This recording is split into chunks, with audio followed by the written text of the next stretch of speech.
Hello बच्चा party, कैसे हैं आप। आज करेंगे हम नया chapter start, chapter number 8 rational numbers.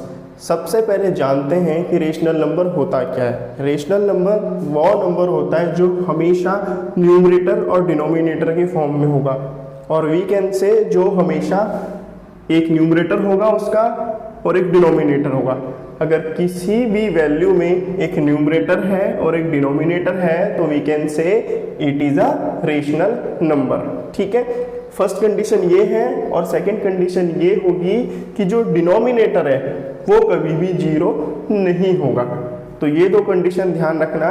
कभी आपसे कोई पूछ ले कि रेशनल नंबर क्या होता है, तो कंडीशन नंबर 1 कि rational number is always in the form of P upon Q। आप इसे A अपॉन B भी ले सकते हो, मतलब एक न्यूमरेटर होगा और एक डिनोमिनेटर होगा। ठीक है, कंडीशन नंबर 1। कंडीशन नंबर 2 कि जो डिनोमिनेटर है वो कभी भी जीरो नहीं होगा।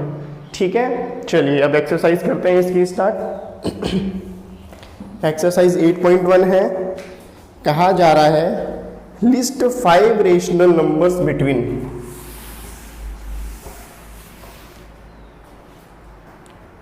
List 5 rational numbers between -1 and 0।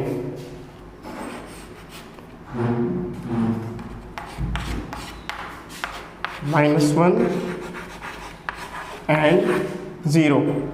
List 5 rational numbers between -1 and 0। हमें क्या करना है, इन दोनों के बीच में 5 रेशनल नंबर बताने हैं। अब पॉइंट नंबर 1 कि ये दोनों तो रेशनल नंबर है ही नहीं। ठीक है, अब इन्हें रेशनल नंबर नहीं है तो कैसे इनके बीच में रेशनल नंबर बताएंगे। और दूसरी बात ये है कि -1 और 0 एग्जैक्ट क्या है, सिमिलर टर्म्स है। Similar term in the sense कि वो एक के बाद एक है। जैसे कि आपके पास 0 है तो 0 के जो बाद आता है -1 आता है।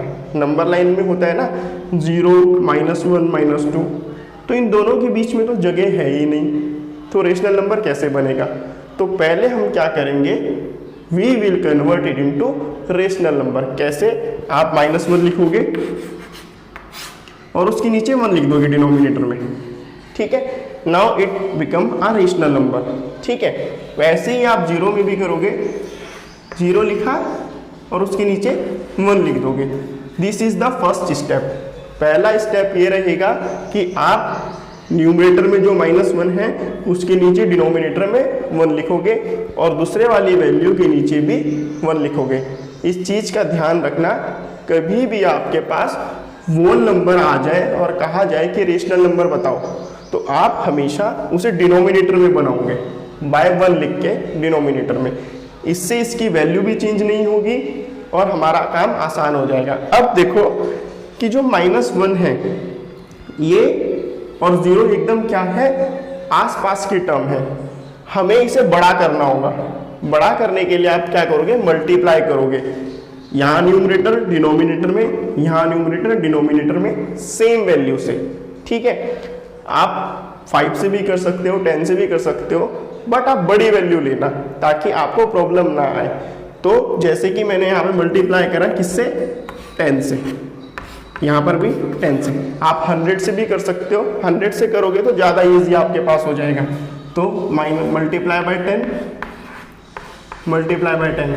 ठीक है, अब क्या आया यहाँ पर, अब 10 होने से करा क्या हमने कि इसकी वैल्यू में कोई चेंज नहीं आएगा। कैसे, -1 इंटू 10, -10, 1 इंटू 10, 10। जब आप इन दोनों को डिवाइड करोगे तो आपके पास आंसर -1 ही आएगा। रिजल्ट आपका जो क्वेश्चन है वही रहेगा, वह चेंज नहीं होगा। इसी तरीके से आपको करना है। अगर उसका रिजल्ट चेंज हो रहा है तो इसका मतलब ये है कि आप कुछ गलत कर रहे हैं। इसमें भी वैसे ही चेक करते हैं, 0 इंटू 10, 0, 1 10 से 10। इसे भी डिवाइड करोगे तो रिजल्ट आपका 0 आएगा। ठीक है, अब करना क्या है, 10 और 0 इसके बीच में 9 रेशनल नंबर हम बता सकते हैं। यहाँ से लेंगे तो 1 अपॉन 10, यहाँ से लेंगे तो -9 अपॉन 10। ठीक है, तो यहाँ से हम लेते हैं -9 अपॉन 10, -8 10 -7 10 -6 10 -5 10. तो these are the 5 rational numbers between -10/10 and 0/10. ठीक है बेटा, तो आपको कोई दिक्कत नहीं होनी चाहिए. 1 2 3 4 5 ये 5 रेशनल नंबर आ गए जो कि -10 और 0 के बीचों बीच है. इसी तरीके से इसका पार्ट बी होगा.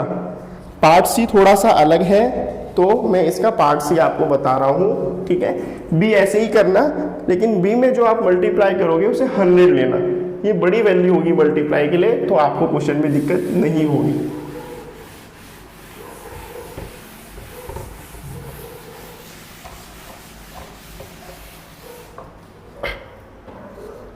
अब देखिए क्वेश्चन नंबर 1 का पार्ट 3 क्या है. -4 15 एंड -2/3. ठीक है, सबसे पहले तो आप ये देखिए कि जो आपके पास वैल्यू है ये रेशनल नंबर में है या नहीं है.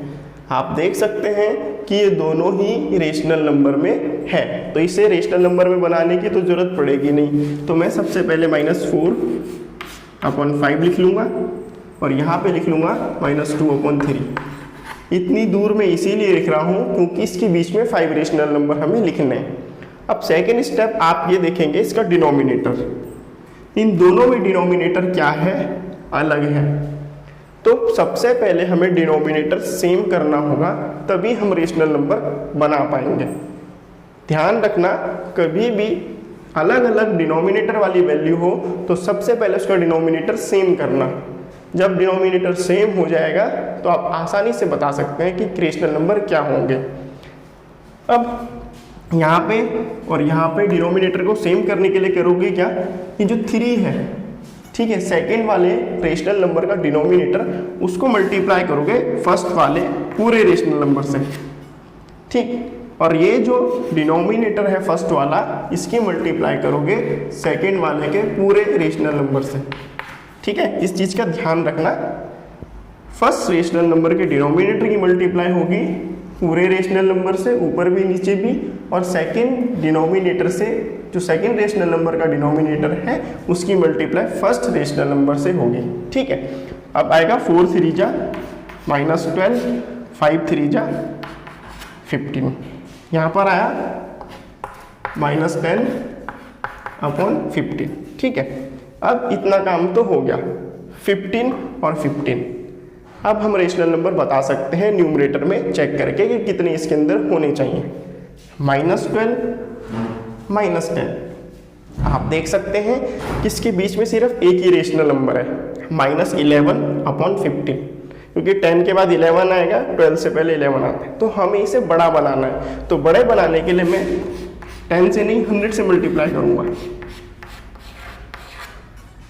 ठीक है, या फिर आप 10 से भी कर लेंगे तो भी कोई दिक्कत नहीं है. अभी 10 से ही लेके चलते हैं. 10/10. ठीक है, तो कितना आएगा -120/50.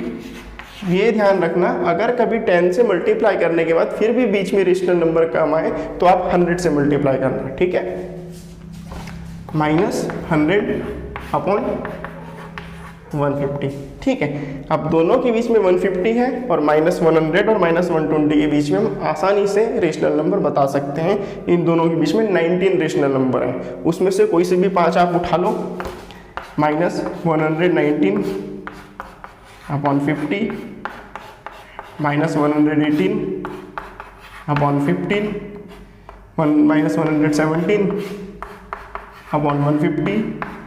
-116/150 -115/150 और भी बता सकते हो आप काफ़ी सारे, लेकिन हमें 5 बताने हैं तो हम 5 ही लिखेंगे. 1 2 3 4 5. क्लियर है? तो क्वेश्चन नंबर 1 का पार्ट डी भी इसी तरीके से होगा, बहुत सिंपल है.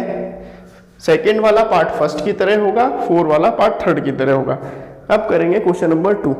ठीक है, क्वेश्चन नंबर 2 देखिए. Right 4 rational number. पढ़िए क्वेश्चन बुक में. Right 4 rational number in each of the following cases. बहुत अच्छा क्वेश्चन है। क्वेश्चन देखिए क्या है, 2 का फर्स्ट है, right 4 more rational numbers in each of the following pattern, -3 upon 5, -6 upon 10, -9 upon 15, -12 upon 20। ठीक है, आपको बताना है कि ये जो पैटर्न फॉलो हो रहा है इसी के आगे आप कंटिन्यू करोगे और 4 रेशनल नंबर बताओगे जो कि इसी पैटर्न को फॉलो करें। ठीक है, क्वेश्चन नंबर 2 में यही करना है कि इस पैटर्न को फॉलो करते हुए 4 और रेशनल नंबर आपको बताने हैं जो कि सेम पैटर्न को फॉलो करेंगे। सबसे पहले आप इसके लिए न्यूमरेटर चेक करोगे, 3 1 जा 3, 3 2 जा 6, 3 3 जा 9, 3 4 जा 12। यानी कि न्यूमरेटर में 4 का टेबल चल रहा है और माइनस का साइन आ रहा है, तो मुझे 4 और बताने हैं। तो 12 के बाद क्या आएगा, 3 5 जा 15, 3 6 जा 18, 3 7 जा 21, 3 8 जा 24। ठीक है, अब डिनोमिनेटर में देखो यहाँ पे 5 का टेबल चल रहा है, 5 1 जा 5, 5 2 जा 10, 5 3 जा 15, 5 4 जा 20। इसे आगे कंटिन्यू करेंगे, 5 5 जा 25, 5 6 जा 30, 5 7 जा 35, 5 8 जा 40। तो न्यूमरेटर में हमने 3 का टेबल कंटिन्यू करा विद माइनस साइन और डिनोमिनेटर में हमने 5 का टेबल कंटिन्यू करा with minus sign, with positive sign. ठीक है, तो आपके ये 4 मोर रेशनल नंबर हैं जो कि सेम पैटर्न को क्या कर रहे हैं, फॉलो कर रहे हैं। ठीक है बेटा, अब करेंगे इसी का क्वेश्चन का थर्ड पार्ट। सेकेंड वाला तो सेम ही है, थर्ड पार्ट देखते हैं, ये थोड़ा सा अलग है।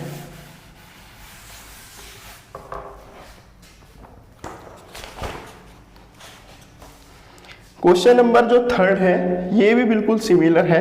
कैसे सिमिलर है, क्योंकि यहाँ पर आप देखिए जो माइनस है, मैं लिख के बता देता हूँ आपको ज़्यादा क्लियर हो जाएगा। माइनस थर्ड पार्ट है ये, -1/6, 2/-12, 3/-18, 4/20। आप ये देखिए कि दोनों में से कहीं पर भी माइनस हो, लेकिन हो तो सारी वैल्यू सेम रहेगी। कैसे, यहाँ पे डिनोमिनेटर में माइनस है, यहाँ पे न्यूमरेटर में माइनस है और यहाँ पे डिनोमिनेटर में माइनस है, तो इससे फर्क नहीं पड़ेगा। आप चाहे इसे उठा के डिनोमिनेटर में लिख दो। ठीक है, तो सारी वैल्यू सेम है। इसे कंटिन्यू कर लेंगे आप, 1 2 3 4 5 6 7 8 6 12 18 24। 12 का टेबल चल रहा है तो 24 के बाद 30 36 42 48 इस तरीके से। ठीक है, तो माइनस का साइन कहीं पर भी हो इससे फर्क नहीं पड़ेगा। सिर्फ आपको देखना है कि एक रेशनल नंबर में एक माइनस का साइन होना चाहिए, भले ही वो ऊपर हो, डिनोमिनेटर में हो या बीच में हो। ठीक है, अब इसका फोर्थ पार्ट करते हैं। फोर्थ पार्ट थोड़ा सा अलग है तो मैं आपको समझा देता हूँ।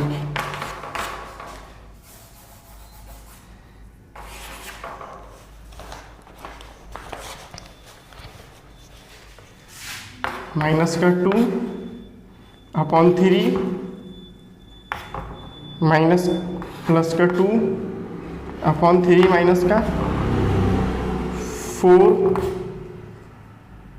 -4/-6 6/-9।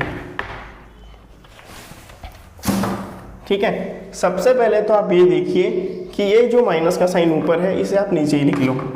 ठीक है, अब 2/-3, 2/-3, 4/-6, 6/-9। ठीक है, अब आप करेंगे क्या, आप इसी वैल्यू को कंटिन्यू करेंगे।